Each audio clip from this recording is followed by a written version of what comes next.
nag-uusap sila ng orange. Tinasagot din siya.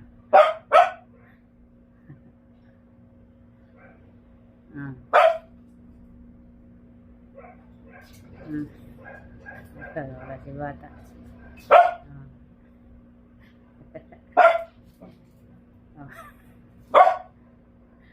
Tama lang. Ano na?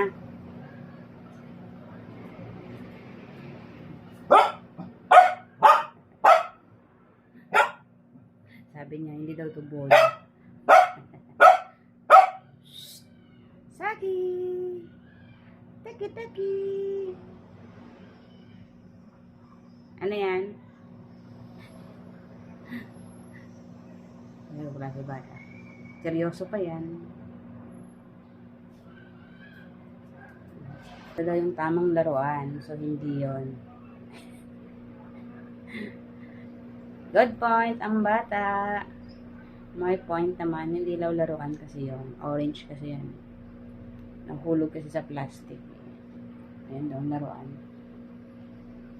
Diba? Talino ng bata. Batang pasaway. Salamat sa panonood, guys.